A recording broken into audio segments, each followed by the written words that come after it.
Okay, everybody stand up.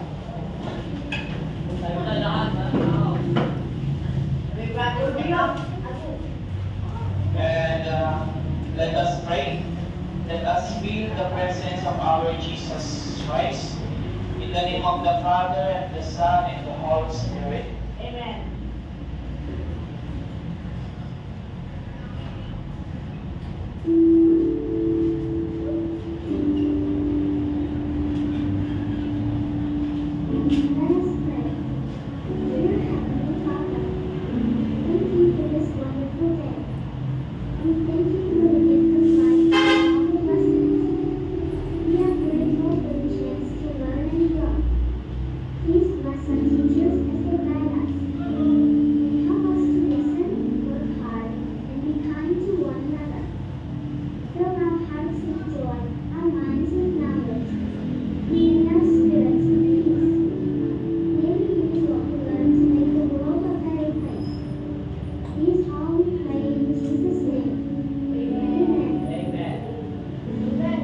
So good morning, everyone. Good morning, sir. Okay, please be seated. Thank you, sir.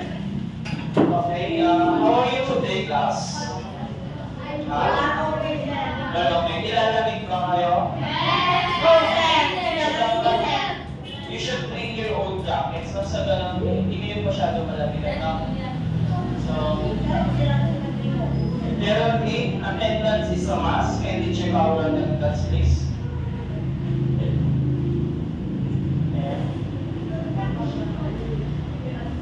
Let me remind you again, what was our listen roll class?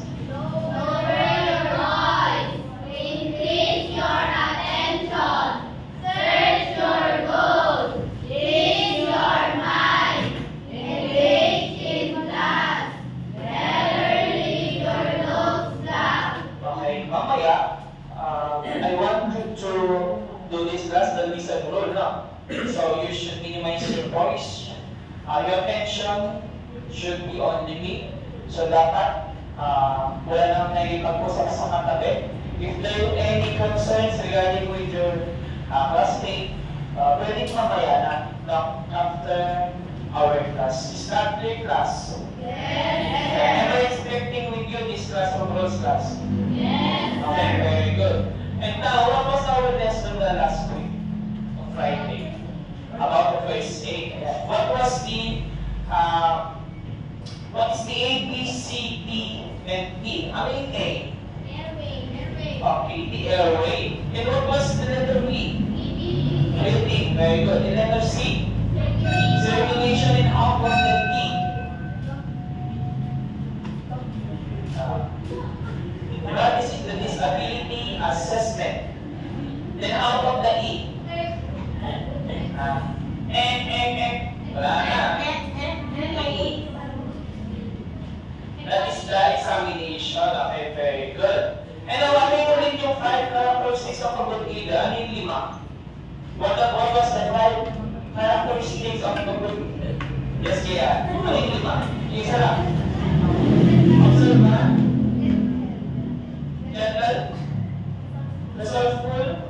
Tactful. Ano yung last? Gentle. Observant. Very good. Ano yung last?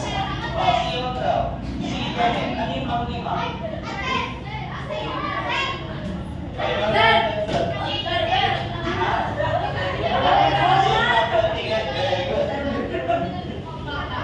Alam niya, yung mga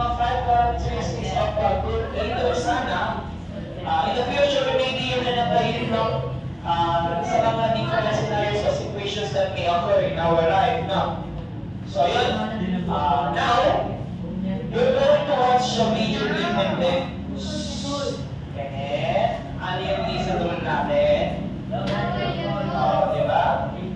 Tama na, huwag ka na maingay. So yun, we're going to watch a video clip going to be in our topic. So ready na kayo? Yes, Then I hope that you're going to take notes kasi nandyan yung mga different keys or clues ninyo mga tungkol sa lesson natin. So, here we go.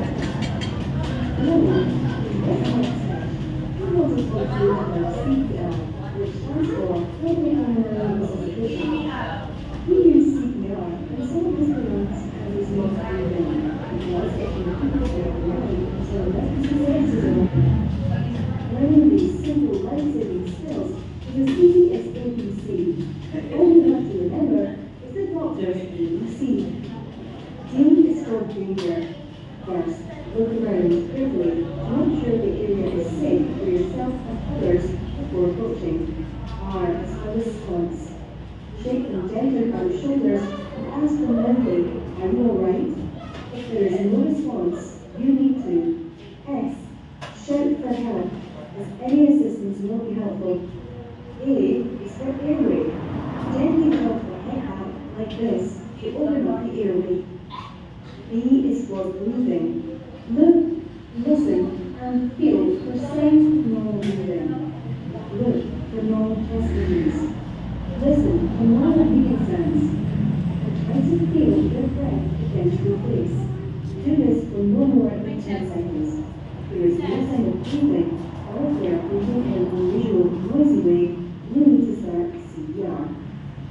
First, make sure that an ambulance is on its way. If you have someone with you, ask them to make the call.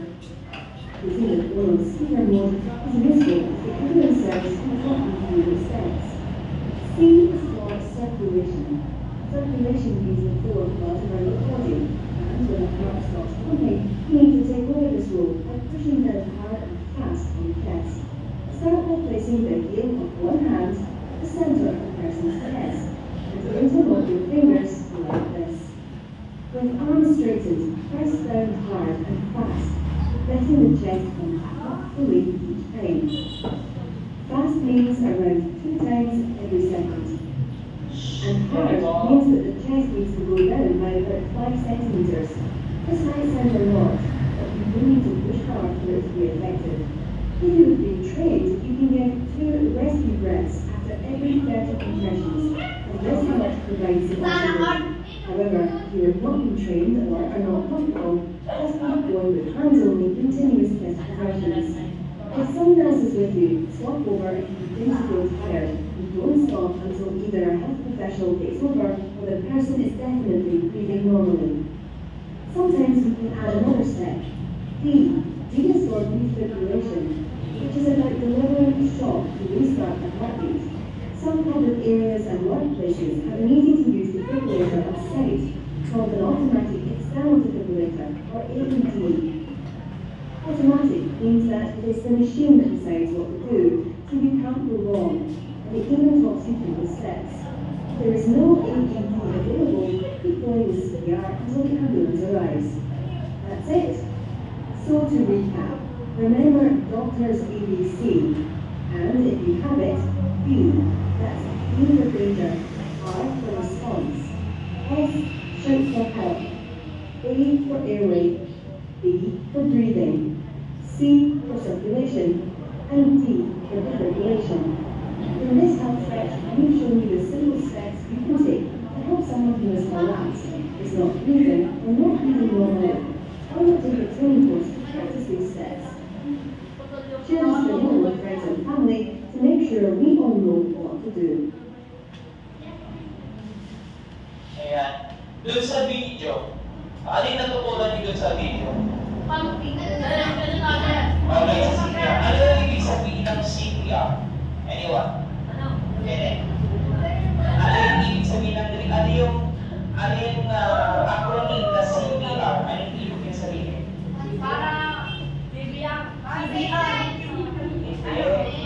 Diba, it is the cardiopulmonary resuscitation. Yun yung CPR. Yeah? Ano yung nasa unahan niya? Tingnan natin.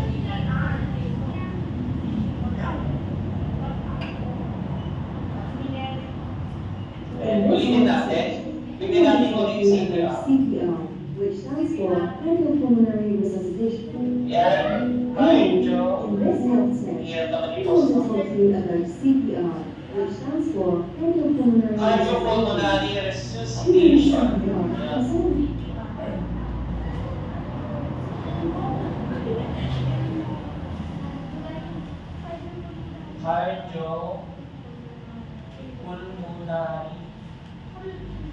Pulmonary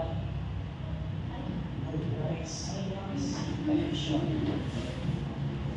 Ngayon, ano ang letter D? Ano yung doctor C, D, C, P? Ano yung P? Danger. Very good. Then how about the R? Response. And how about the S? Shout for help. Very good. Airway. The breathing. Circulation. Defibrillator. Defibrillator. Inhalation. Ayan. So, laging tatandaan, in case of emergency, pag nandun yung, if someone unconscious sa daan, gano'n, no? Ganito yung scenario. Like, for example, meron tayong unconscious dyan, then, ano yung una natin gagawin? Di ba, sick? Tingnan natin yung danger, no? Kung safe ba siya doon, no? Or hindi. And then response, pumunta ka sa victim, hey sir, or yung victim, so yung gigisingin siya o hindi. And then shout for help. Ibig sabihin, pwede kayong magtawag ng kasama para sa tumulong sa inyo, or you can call 911. Okay? Then doon natin i-apply yung tungkol sa CPR. I-check mo yung airway niya, i-tilt mo yung head, and then open the mouth, check mo yung airway kung may hangin na lumalabas o wala. And then doon sa breathing, pakiramdaman mo kung nagbubuga ba siya ng hangin, humihinga ba, nagaano ba yung dibdib o hindi. And then the circulation, check the pulse, no, check yung pulso kung may pitik o wala. Then kung wala, doon lang natin ipapasok yung CPR. Ang sabi niya doon, two pumps in every seconds. Ibig sabihin, 2 pumps in every seconds, and then kung sa 30 pumps na yun, then bibigyan siya ng 2 yung pagbuga ng hangin sa kanyang bunganga. No.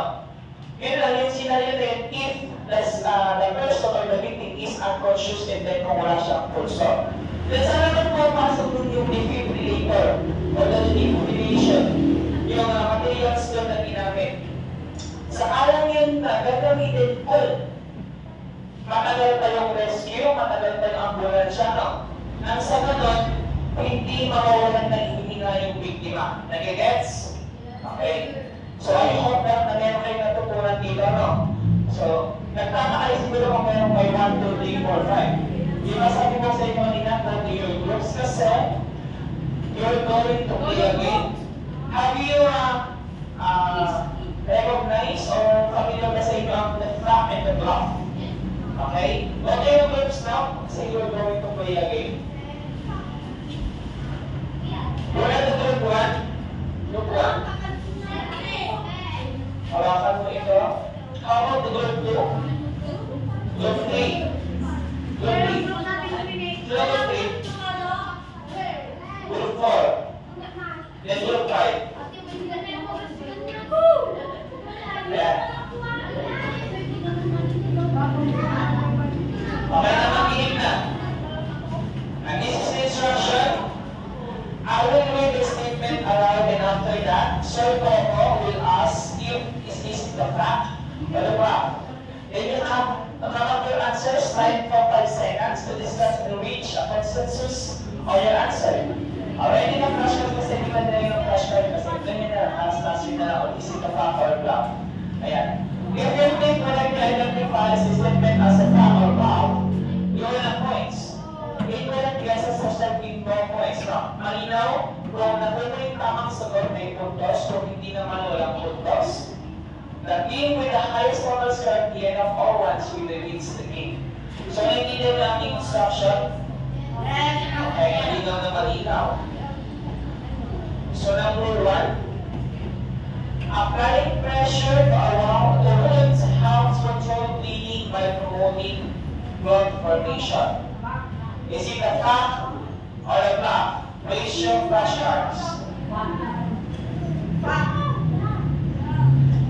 Huwag yun ang lima mo pa. Lagi mo pa. The right answer is the bluff. Wait lang. Ibabaan niyo yung bluff. Sino yung bluff? So, anong grupo yung tamang sagot? Anong grupo yung ako ng tamang sagot? 3? Tsaka 4. Okay, very good. How about the next one? Using butter or oil on a bird can suit the pain and aid in healing. Is it a fact or a bluff? Raise your flashcards. Okay, everybody got the correct answer? Ay, pagdalawin nyo na yung siya, ano ba talaga yung sagot ninyo? Okay, so everybody got the correct answer. Kapag nag-raise nyo na lang ang question, you will not disqualify. Okay, next one. If someone is experiencing heat stroke, it's important to move them to a cooler place and apply cool wet clothes to their skin. Is it a fact or a bluff?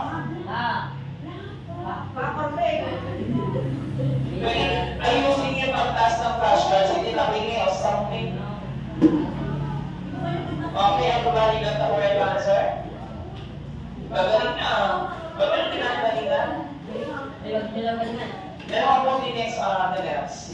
You should firstly remove an embedded object from a wound to prevent infection. Is it a fact or a bluff? Is it a fact or a bluff?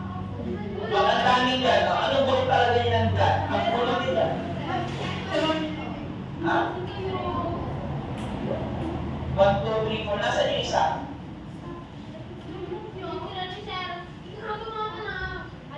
Okay. Wala rin ito pa bang muna. Ano ba yung tamang sagot? Pakitaas mo siya, itaas mo. The correct answer is bluff. Di ba kayo? Anong group yun ang walang tamang sagot? Group 1? 1? About sa 2? 3? Okay, very good.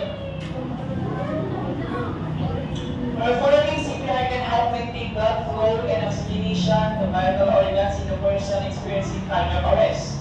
Is it a fact or a bluff? Is it a fact or a bluff? 1, 2, 3, 4, 5. So, the correct answer is, you got the correct answer.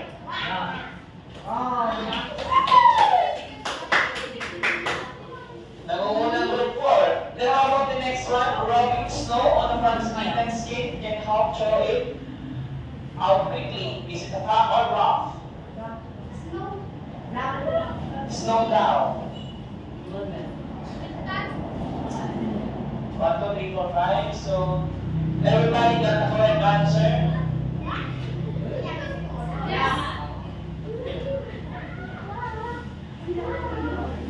Last one, last two pala, last two. Marami pa. Marami pa. If someone is having a seizure, it's important to protect them from injury by moving nearby objects out of the way and positioning their head. Is it a fact or a bluff? Is it a fact or a bluff? Okay, everybody got the correct answer. Gagaling nyo, ah. Giving mother to someone who has struggled with a harmful substance can dilute the poison and reduce its effects. Blah, blah, blah. Raise your flashcards. Raise your flashcards. And the correct answer is a bluff. Di ba ba yung bluff? Anong group yung 1? Group 1. 3. Okay, very good. Yes.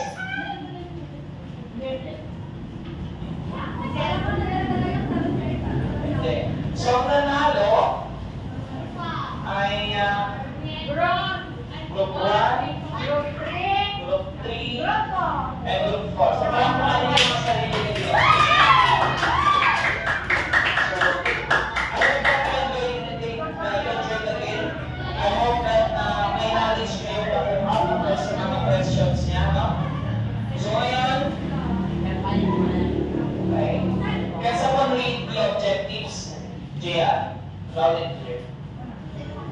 Yung letter A. Identify and explain the meaning for game procedures for managing overflow. Okay, then for letter B. Demonstrate an empathetic attitude and willingness to assist others during emergencies, understanding the importance of staying calm and confident in stressful situations, and Kaya din letter C. perform the correct techniques for performing basic first aid procedures such as applying pressure to a wound, performing the Enrichment weaker.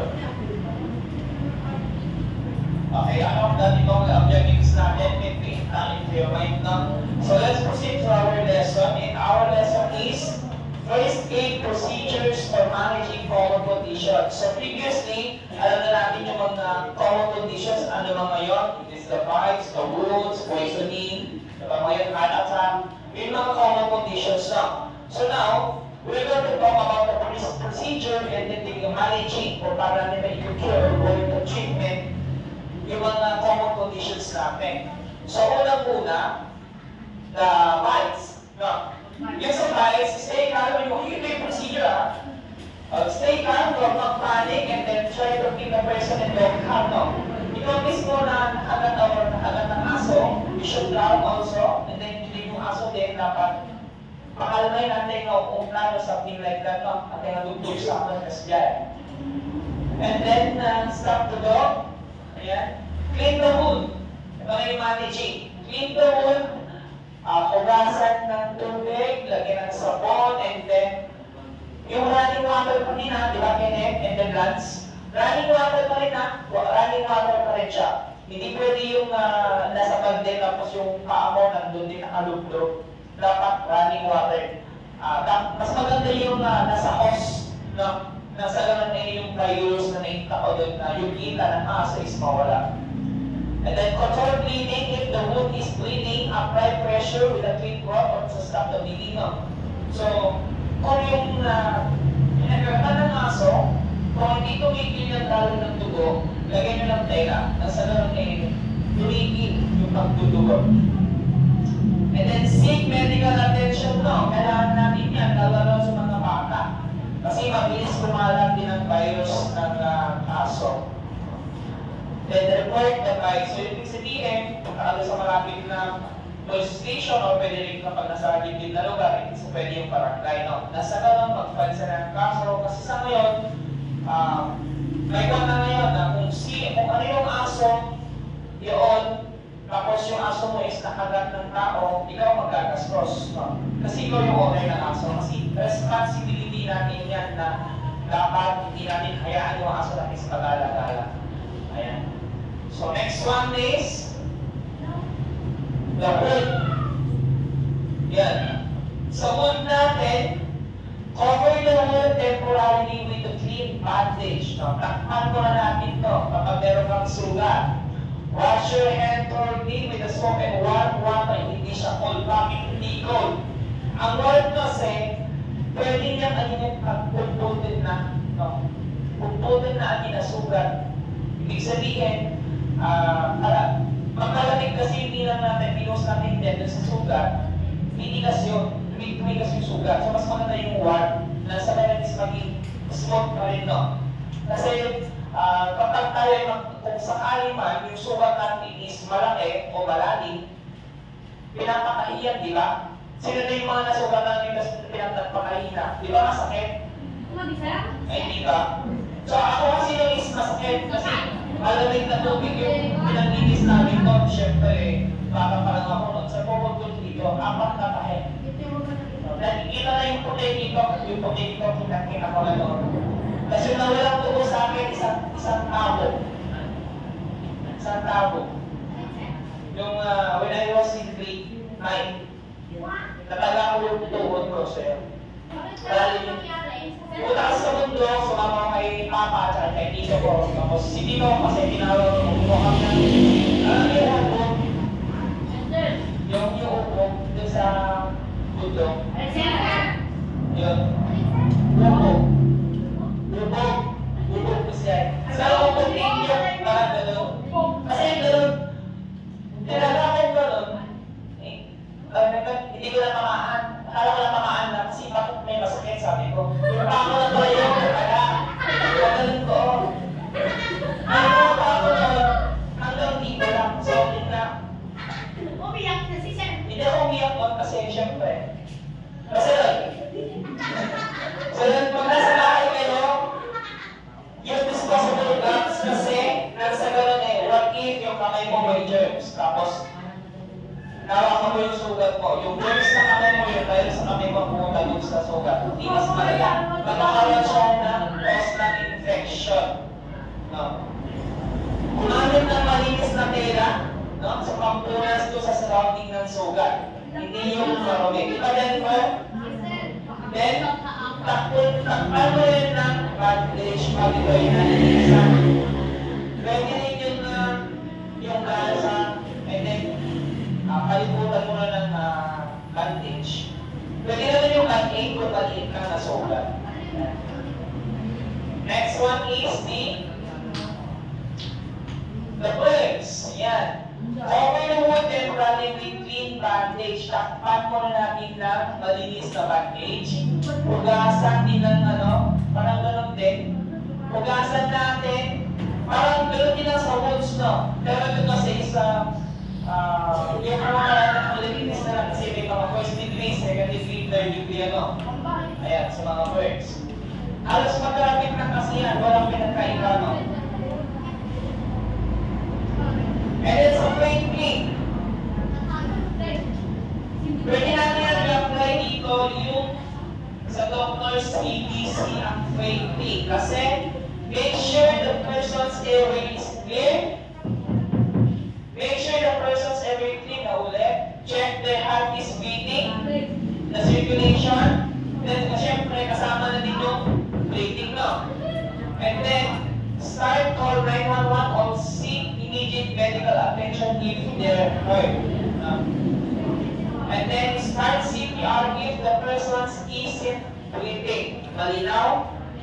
Pwede mo siyang i-CPR as long as ikaw ay baron, di ba tayo? Ibilang na lang natin sa rin natin is the first aid, no?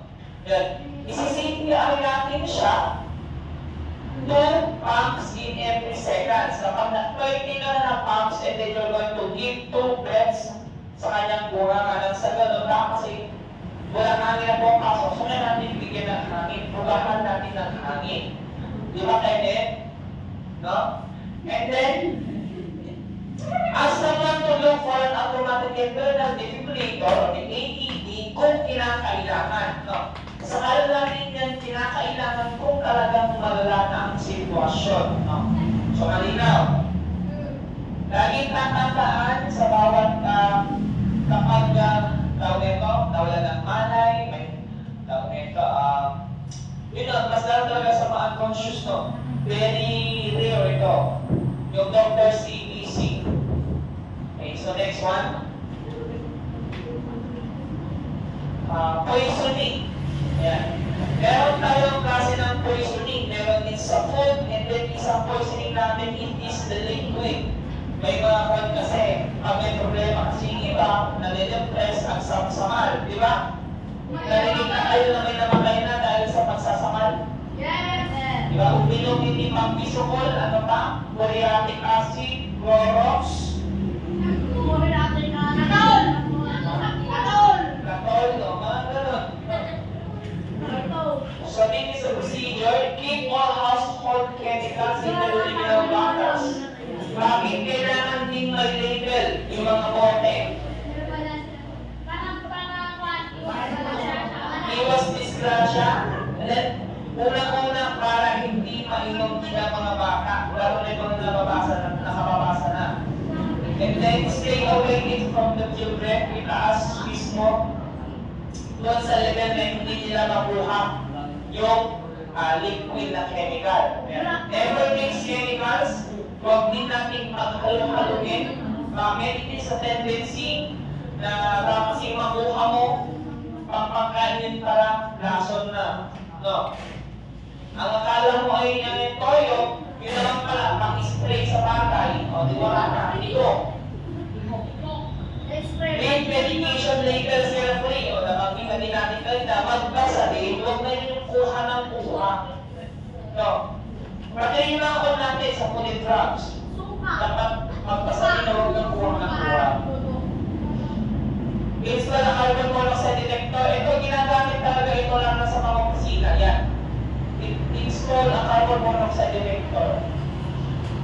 Then clean, separate food and chilled foods. Siyempre, pag nasa bahay, o kayo, pag kayo nagluluto, siyempre, just chillax. Then, i-check ninyo, yung mga seasonings na nilalagay nyo, baka kasi masobrang natin yung magtayo kayo, lalo ng veggie, aling sarap. Yan. Dahan-dahan lang kayo, baka may maglalaway na kayo. So yun, iwas natin ito para sa hindi kayo ma-food poison. Ito lang sa choking.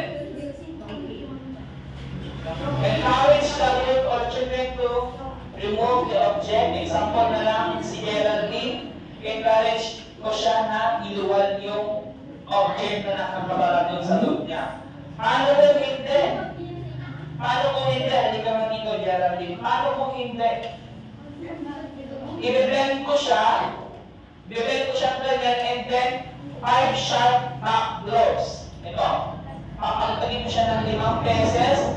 Kung ayaw pa rin, alam mo yung binasa mo rin na tawag nito?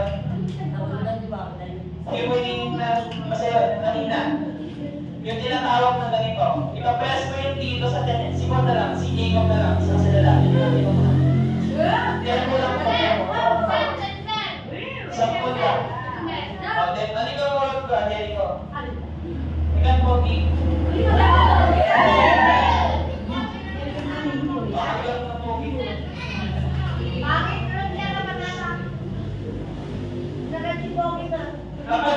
Kapag hindi pa rin lumabas yung object, di ba naka-lean forward siya? Itong kamay ko, harap ka na. Itong kamay ko, dito nakatakan sa kanyang puso, dito. And then, gagawin siya, then ipipress ko to. Gagawin ko siya ng 5 beses din, hanggang sa lumabas yung object na maradon. Masakit yun, masakit yun. Pero mas masakit pag hindi natanggal yung nakabara sa loob mo. Kasi, there's a tendency na hindi ka makahinga. Then there's a tendency you're going to faint. Then syempre, mawalan ka ng hininga. Can cause a death also. So yun. Kung nawala siya ng mahal at stroking niya, you can do the CPR. Malinaw? Class, malinaw? Are you with me, class? Yes! Are you sure? Sure kayo? Yes, sir! Sigurado ba yan? Then how about the heart attack? Ayan. Yung mga signs, chest pain or discomfort, shortness of breath, nasila, like heaviness, then cold sweat, nilalamig, nahihirapan huminga, ano pa? Then the symptoms is the pain or discomfort in arms, masakit ang likod, jaw na sumusuka, or stomach fatigue, and then anxiety, so dizziness. What to do when someone is having a heart attack? Siyempre, unang-una, tumawag tayo ng doon sa emergency hotline natin. Di ba, Mr. Milanes? Crispin? Ba, Jacob? Dave? Di ba, Dave? Tumawag doon sa 911 to emergency help. And then, sit them down. Bakit? Bakit natin paupuin yung taong nahihirapan huminga? What is the point? Kasi kapag nakahiga siya, yung daloy ng hangin hindi magpa-function. Kailangan natin paupuin nang sa ganun, yung puso ni stabilize. Nakaupo siya, hindi nakahiga. Dapat nakaganito, hindi nakaganon. Hindi siya dapat humiga.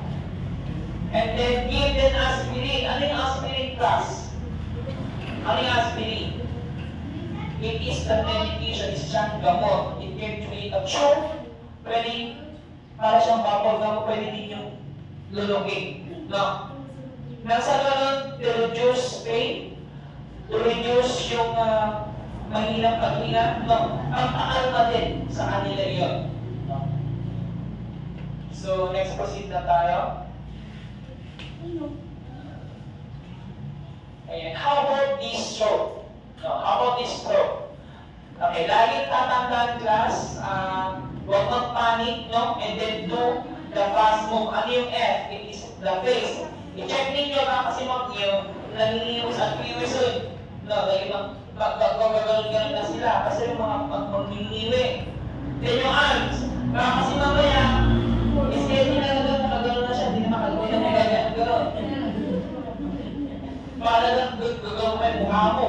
No? And yung speech, yun nga din sa speech, no? Hindi maintindihan. No? Lagi natin maintindihan yung kausap mo siya. Sa oras na niya nag-uusap, pero di pa rin makuha yung punto niya. No? Then yung time, record the time. Mahalaga yung time kasi mag-check yan kung kailan siya nagkaroon ng stroke. Then, call 911, record the time, then do the CPR if needed. Then stay by their side until help arrives. No? Be fast. No? Pag tayo ay nakakita ng may stroke na. No?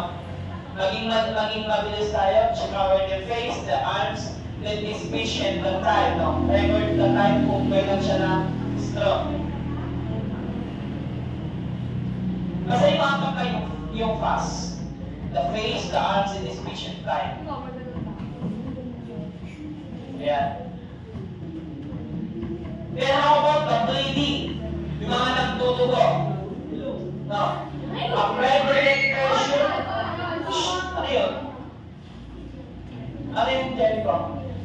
Is there something one problem or is there any other group you can share to us? Ha? Okay. Always remember that class, yung listen rule namin na Mr. Melanes, President, okay? When I started speaking here in front, you should get back to your mind and you should please bear in mind na yung listen rule namin, no? Wala nang sanang maingay ng salon. Marami kayong matutunan kasi later on we're going to have your quiz na naman, no? So please lang, huwag kayong maingay para sa ganong is na Mr. Melanes. Mr. Melanes. Yan. Yan. Point lang na una, damdala, pong-pong marakaw na rin. Ito, gusto mo ba? Hindi, makinig ka, huwag ka lang maingay. Then how about the bleeding? Apply direct pressure to the wound. Ito, example na lang, yung sugat is talagang mahirap pakikinin yung dugo na dahil. No, example lang si Daryl na sugat. No. Mahirap pakikinin yung dugo kasi malalim yung sugat. Diba? Dahil si Dave naman daw, si Dave ay siya yung maglalagay ng tela doon kay Daryl doon sa niyang sugat. No. Yung possible, kung hindi niya pa yung pressure at yung bleeding stop, no. Yung possible, pwedeng tinginan yung paglalagay ng tela. No, iturong na yun, i-press na yung mga sagot yung pressure ni Lara na mag-stop. So yun, encourage slow breathing. Bakit?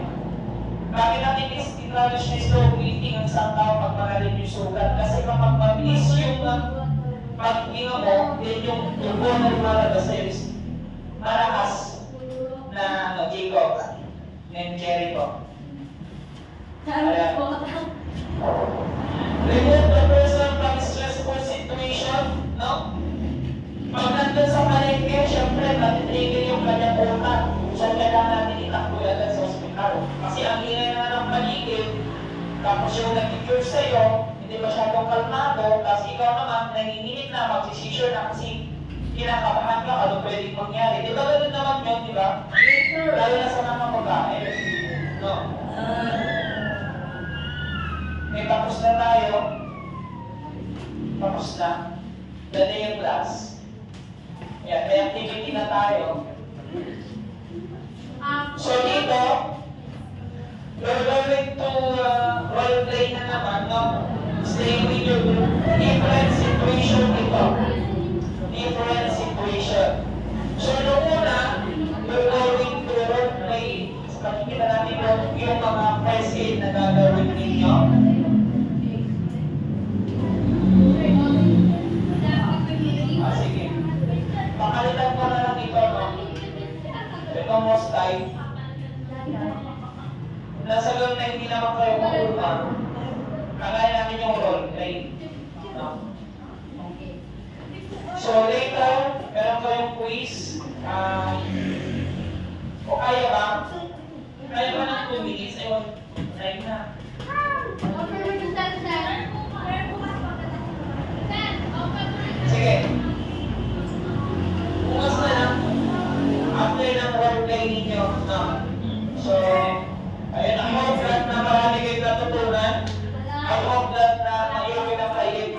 future na Mr. Milanes, Dave, Larry, Jericho, yan. Mr. Milanes.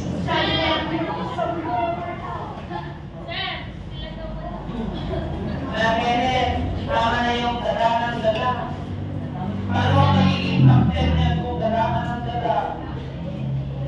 Okay lang kung magdadala ako sa oras ng debate, maraming discussion.